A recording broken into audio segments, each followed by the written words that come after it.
27 दिसंबर 2007 शाम के 6 बजे रावलपिंडी का लियाकत बाग। हजारों लोग जमा हैं। एक खातून माइक्रोफोन के सामने खड़ी है। वो पाकिस्तान की पहली खातून वजीर आजम रह चुकी है। वो एग्जाइल से वापस आई है और अवाम से मुखातिब है। क्राउड जोश में है। जलसा खत्म होता है। वो अपनी बुलेट प्रूफ गाड़ी में बैठ के निकलने लगती है, लेकिन फिर अचानक गाड़ी रुकती है। वो सनरूफ से बाहर आती है, हाथ हिलाती है और मुस्कुराती है, और फिर एक सेकंड में सब कुछ बदल जाता है। गोलियां चलती हैं, धमाका होता है, धुआं उठता है, और कुछ ही देर में वो खातून जो पाकिस्तान की पॉलिटिक्स की सबसे ताकतवर आवाज थी, खामोश हो जाती है और एक सवाल छोड़ जाती है जो आज भी जिंदा है कि बेनजीर भुट्टो को किसने मारा। दोस्तों, बेनजीर भुट्टो सिर्फ एक पॉलिटिकल लीडर नहीं थी, वो एक आइकन थी। जुल्फिकार अली भुट्टो की बेटी, ऑक्सफोर्ड की ग्रेजुएट और पाकिस्तान की पहली खातून वजीर आजम।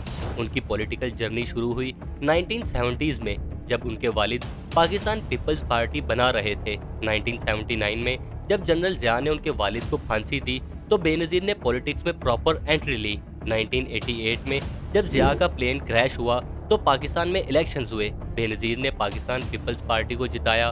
वो पाकिस्तान की वजीर आजम बन गई। पहली बार मुस्लिम दुनिया में कोई खातून इस पोजीशन पर थी, लेकिन उनका दौर आसान नहीं था।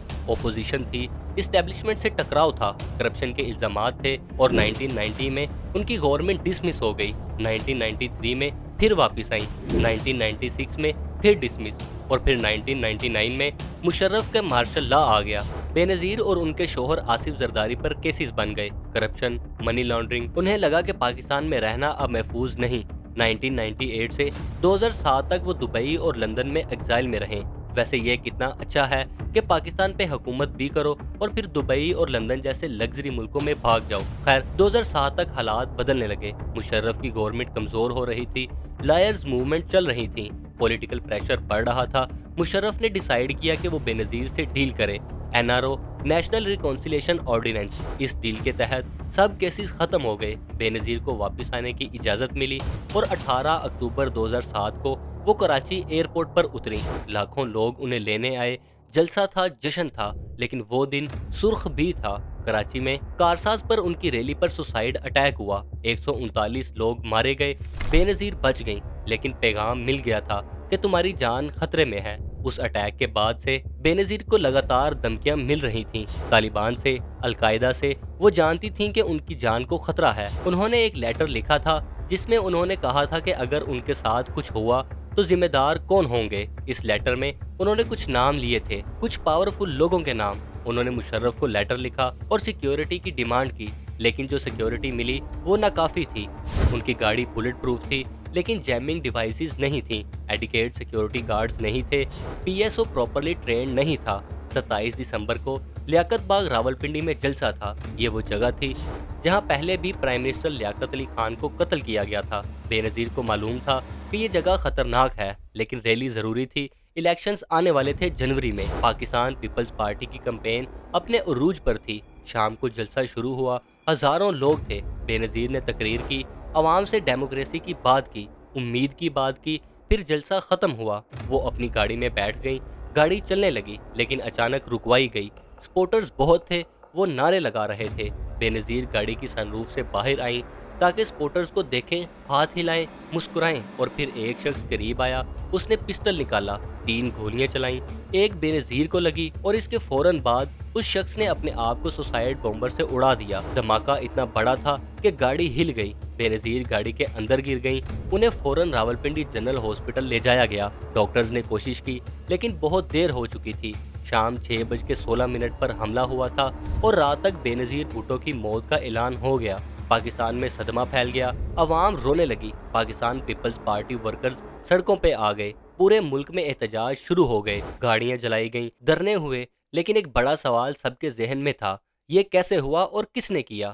गवर्नमेंट ने फौरन इन्वेस्टिगेशन शुरू की। इंटीरियर मिनिस्ट्री ने कहा यह सुसाइड अटैक था, अलकायदा और तालिबान का हाथ है। बैतुल्ला महसूद, वो तालिबान कमांडर जो फाटा में था, उस पर इल्जाम लगाया गया। गवर्नमेंट ने एक फोन कॉल का इंटरसेप्ट भी रिलीज किया जिसमें बैतुल्ला अपने आदमी को मुबारकबाद दे रहे थे, लेकिन क्रिटिक्स ने कहा यह सबूत नाकाफी है। क्या गवर्नमेंट कुछ छुपा रही थी?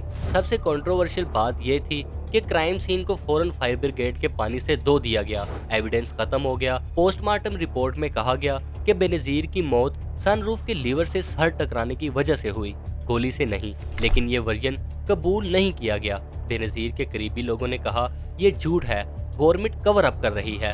पाकिस्तान पीपल्स पार्टी ने डिमांड की कि बैनुल अक़वामी तहकीकात हों और 2009 में यूएन ने एक कमीशन भेजी। यूएन कमीशन ने रिपोर्ट 2010 में दी। इस रिपोर्ट में कहा गया बेनज़ीर की मौत को रोका जा सकता था। पाकिस्तान सिक्योरिटी एजेंसीज ने इनकम्प्लीट सिक्योरिटी दी। क्राइम सीन एविडेंस ठीक से प्रिजर्व नहीं किया गया। गवर्नमेंट ने मुकम्मल कोऑपरेशन नहीं किया। लेकिन असली सवाल अभी भी था, कॉन्स्पिरेसी थी या नहीं। कुछ लोगों का कहना था ये सिर्फ तालिबान का हमला था, बैतुल्ला महसूस जिम्मेदार था। तालिबान ने पहले भी अटैक्स किए थे। बेनज़ीर उनके लिए खतरा थी क्योंकि वो लिबरल थी, अमेरिका की हामी समझी जाती थी। दूसरी तरफ कुछ लोग कहते हैं कि ये सियासी साजिश थी। बेनज़ीर ने जो खत लिखा था उसमें कुछ नाम थे, कुछ ताकतवर लोगों के नाम। वो लोग नहीं चाहते थे कि बेनज़ीर वापस आए। वो डेमोक्रेसी की अलामत थी। अगर वो प्राइम मिनिस्टर बन जाती तो कुछ लोगों की ताकत खत्म हो सकती थी। तीसरी थ्योरी ये है कि ये सिक्योरिटी फेलियर था, प्रॉपरली प्लान्ड नहीं था। इंटेलिजेंस एजेंसीज ने वार्निंग्स इग्नोर की। जैमिंग्स डिवाइसेस नहीं थे जो बॉम्बर के सिग्नल को ब्लॉक कर सकें।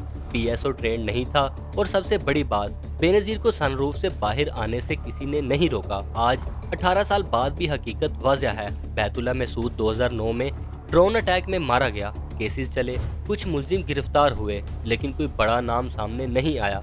कोई फैसला नहीं हुआ जो कौम को तसल्ली दे सके। बेनज़ीर की मौत ने पाकिस्तान की सियासत हमेशा के लिए बदल दी। पाकिस्तान पीपल्स पार्टी की क़यादत आसफ जरदारी के पास आ गई। इलेक्शंस हुए, पाकिस्तान पीपल्स पार्टी जीती, जरदारी सदर बने, लेकिन वो क़यादत जो बेनज़ीर के पास थी वो दोबारा नहीं आई और पाकिस्तान पीपल्स पार्टी कमज़ोर होती गई।